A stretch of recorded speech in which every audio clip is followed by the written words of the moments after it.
Salam əziz izləyicilər. Vestel paltaryanında tenin yoxlanması. Burada biraz çətindir. O pis yerdə yerləşir. Onu çəkə bilmirəm deyə. Başqa bir xarab teni götürmüşəm. Deməli, bu tendə nümayiş elətdirim, nə cür yoxlanılır.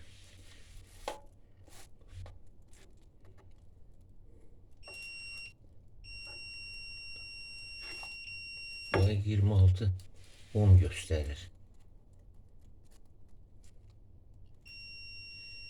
27 10. Burada hardasa 30-40 ohm olmalıydı. Aşağı göstərir. İndi onu siz bilməyə bilərsiniz. Gücündən asılı olaraq o biraz dəyişir. Başqa bir yoxlama. Korpusa görə keçiricilik yoxlayırıq.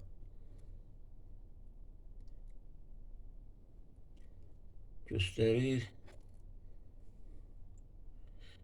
22 mega ohm. Digər ayağın korpusla əlaqəsinə baxaq. Göstərir 11 mega ohm. Bu nə deməkdir? Bu deməkdir ki, bu ten xarabdır. Çünki heç nə göstərməməlidir əslində.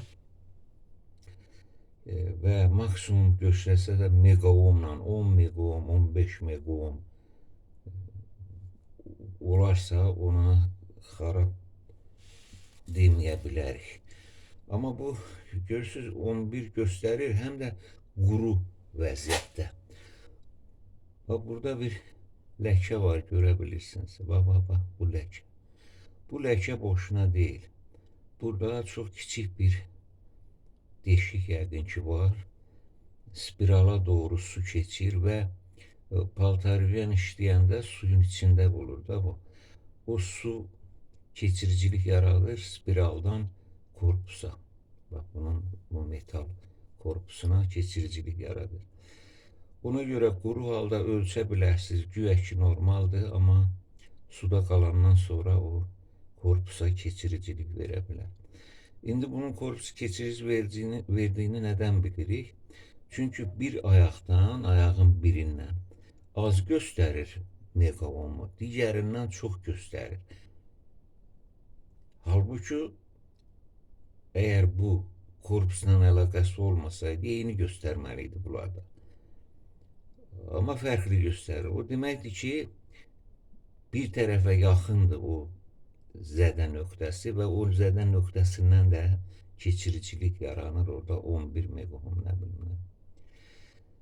Bununla biz təyin edirik ki, bax, bu ten yararsızdır. Bunu üstünə qoysaq, o 11 mega ohm göstərən ola bilsin ki, bir neçə ohm göstərsin qoşulan vəziyyətdə.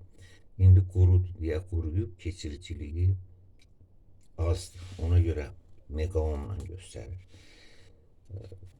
Bu, baxaq, Vesteldir. Mənim xoşum gəlməyən bir konstruksiyası var. Görürsünüz, burada çox çətin yerdədir. Həm də ön krışkanı açmaq lazımdır.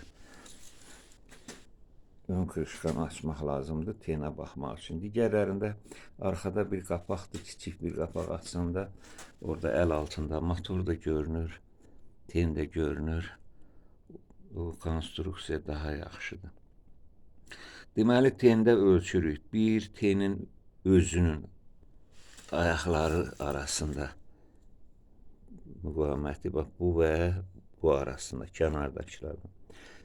Bir də ölçürük, bax, bu korpusla bu ayaqların hər biri arasındakı müqaviməti. Keçiricilik olmamalıdır orada, müqavimət olmamalı. Olsa da tutaq ki, 100 mega ohm, 200 mega ohm, nə qədərsə göstərməlidir, ya da heç göstərməli deyil. Ən yaxşı halda, ideal halda heç nə göstərməli deyil. Sonra bu tenin üzərində bir termodatçik də var. Bax, burada görürsünüz, bu ağ termodatçik. Bu termodatçik də xarab ola bilir. Bu termodaskin yoxlanması mənim bir başqa videomda var. Əgər gərəyiniz olarsa onu açıb necə yoxlamaq lazımdır, onu da orada izah edirəm. Temperatur artdıqca onun müqaviməti dəyişir.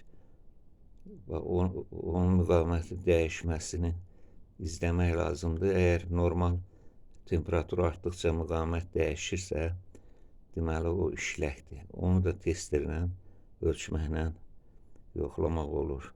Kimə gərək olsa, mənim başqa videomda var, T-nin yoxlanmasına aid.